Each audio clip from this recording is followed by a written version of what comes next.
Fala investidores, sejam muito bem-vindos ao canal Planilheiro Investidor. Eu sou Adriano Costa e nesse vídeo nós vamos falar do relatório gerencial de junho de 2023 do fundo REC-R11, é o REC Recebíveis Imobiliários. Vamos ver aqui qual foi a performance dele nesse mês de junho, então fique conosco. Se você gosta então desse tipo de assunto, se inscreva no canal, ative as notificações e deixa o seu like, é muito importante pra gente, tá? E eu vou deixar também esse relatório gerencial na descrição do vídeo para você baixar e fazer uma leitura mais detalhada, assim como o nosso link do grupo do Telegram. Se inscreva lá e encurta a distância. Bom, vamos aqui ver a performance do REC R11 nesse mês de junho. Para quem não conhece, é um fundo gerido pela REC Gestão de Recursos, administrado pela BRL Trust. Tem aqui a rentabilidade alvo IMAB mais 1%. A gente vai ver mais para baixo do relatório se isso está sendo cumprido, como é que está aí né, se o fundo está aí cumprindo a rentabilidade proposta. Fundo que tem um patrimônio líquido de mais de 2,5 bilhões de reais, valor do patrimonial do fundo quase R$ 96 reais, e o valor de mercado 2,3 bilhões, um pouco mais abaixo. Inclusive hoje, atualmente aí está sendo negociado mais ou menos esse valor aqui mesmo, tá?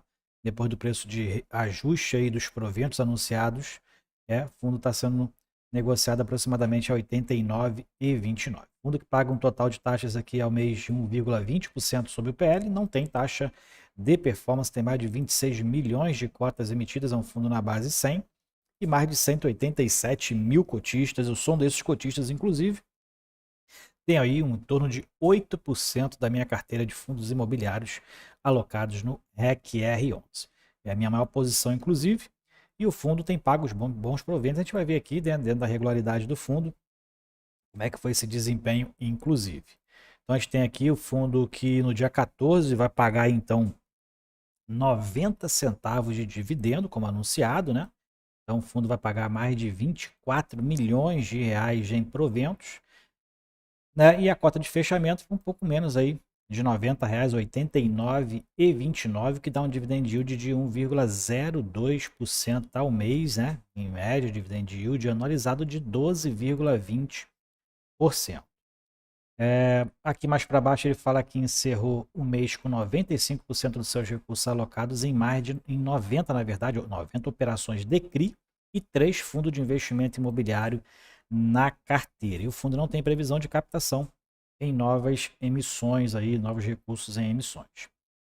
O valor acumulado nos últimos 12 meses na distribuição, o fundo já distribuiu aí nos últimos 12 meses mais de R$ 10,80 por cota em rendimentos. E o que a gente verifica é que desde dezembro o fundo está com uma rentabilidade, um montante acumulado aí de 92,9%. Fundo aí que esse ano, né, final desse ano, faz 6 anos de mercado. Então aqui aproximadamente 5 anos e meio, fundo com um montante acumulado aí de 92,9%. Mais para baixo aqui a gente verifica as alocações do fundo. Foram 3 alocações nesse mês de junho, né? Então VIC 3 milhões e 700 mil, CDI mais 5,5. Aqui também mais um indexado ao CDI, quase 10 milhões de reais no Realbor 5, né? Mais um Realbor aí para a carteira do fundo, né? Novas cotas, na verdade, aumentando a posição no Realbor 5. E o Viverde, fundo que investiu um pouco mais de R$ 1 milhão aí, IPCA mais 7,85%. Fundo, inclusive, aí, aumentando sua posição no CDI, né? O fundo que tem primordialmente aí os seus CRIs indexados, em sua maioria, pelo IPCA. O fundo alienou aqui 2.330 cotas também do SNCI 11, fundo de papel aí da Suno, R$ 100,02, que foi o montante alienado, foi em torno de 233 mil reais.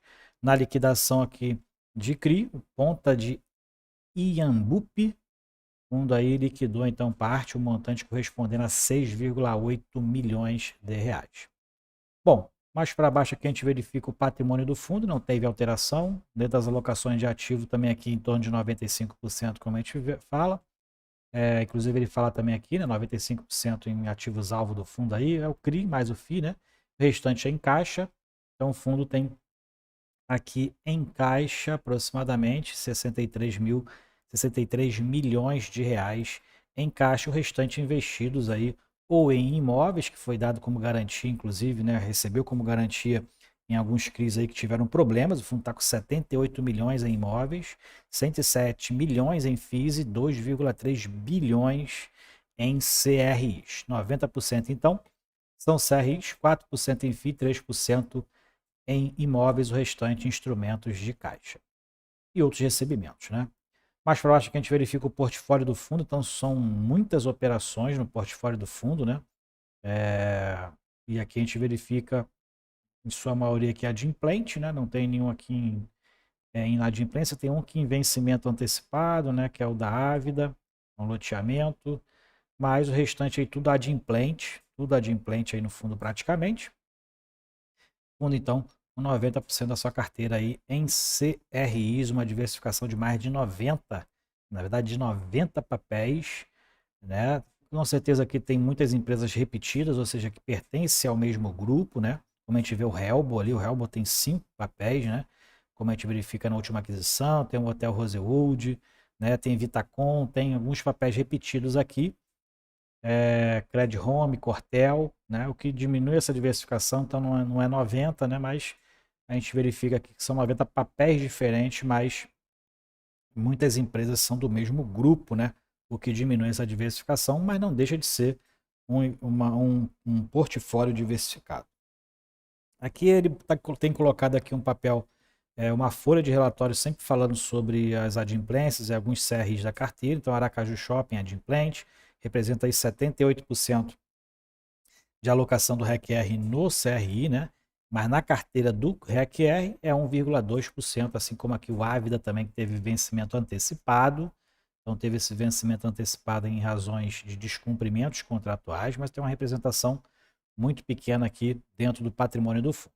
Aqui é a diversificação aqui por qualitativa, né, dos papéis do fundo. Baixa o relatório que eu vou deixar na descrição do vídeo para você entender um pouquinho mais aqui sobre as empresas do grupo, quais são aqui os papéis que ele tem na carteira, as garantias, né, os LTVs e tudo mais. E aqui falando sobre a distribuição por indexador, como eu falei, principal indexador é IPCA, com ou sem variação negativa, eles somam aqui em torno de 75%. O restante CDI, que tem aumentado um pouquinho em relação aos últimos meses, o fundo tem alocado, não tem pego com mais regularidade papéis indexados ao CDI.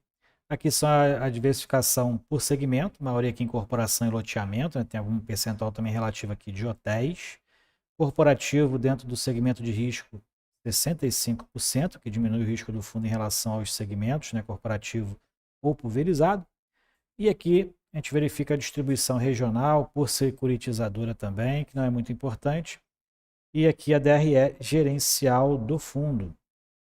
Fundo que tem melhorado aí seu desempenho, né? Em junho reduziu bastante, inclusive, né? Em relação a maio, 26,6 milhões de reais foi aqui o resultado em junho de 2023, né? Baixando demais aqui o resultado em relação aos meses anteriores. Mas a gente vê aqui a marcação a mercado do fundo, né? Foi bem considerável aqui nesse período, né? Aqui a gente vê o resultado contábil do fundo, né? 41 milhões, mas o resultado pelo lucro de caixa foi de 24 milhões. O fundo distribuiu, inclusive, integralmente esse resultado, o que deu aí quase 91 centavos por cota, né? Confirmando aqui a redução da receita, reduziu consideravelmente aqui a sua distribuição, né? Então, a gente verifica aqui uma diminuição dentro aqui das receitas com CRIs principalmente, né? Reduziu muito, aí, em torno de 30% de redução em relação aos meses anteriores. E aqui a gente verifica em relação à rentabilidade, né? O fundo, então, pelo IMAB, que é a rentabilidade alvo, que está atualmente em 74%, é IMAB mais 1%, então seria 75,1%. E no consolidado aqui, né? O fundo está com uma rentabilidade de 82,2%. Aqui a distribuição nos últimos 12 meses, R$ 10,80, e o acumulado nos últimos 6 meses, R$ 6,30, permanecendo nesse patamar, vai ter uma distribuição semelhante ao que foi observado em 2022, e a média aqui está em torno de 0,90% de distribuição. Aqui, para encerrar, a liquidez do fundo, sempre muito boa a liquidez do fundo, né? 111 milhões de reais de volume de negociação no mês, mais de 5,2 milhões de liquidez média diária no mercado. O preço variou entre 84,30 e 89,57, né? Então teve uma liquidez aí, novamente, muito boa a liquidez do fundo, né? O fundo bem negociado aí, com valor próximo, inclusive, ao valor patrimonial, né, do fundo. Aí, então, o fundo tendo um bom desempenho no mercado, né? Aumentou inclusive o preço bastante, o preço em relação a maio, estava sendo ali negociado em torno de R$ 83, R$ 82 reais, então o fundo melhorou o desempenho aí no mercado, como os outros fundos também aumentaram bastante nesse período de junho também. Bom, é isso aí então, relatório gerencial do REC R11, né? Diminuiu aí a performance no mês de junho, né? Diminuiu bastante a receita do fundo aí, mas ainda assim foi um bom provento, quase 1% de distribuição nesse período. Se você então gostou do vídeo, deixe seu like, se inscreva no canal. Até o próximo vídeo. Tchau, tchau.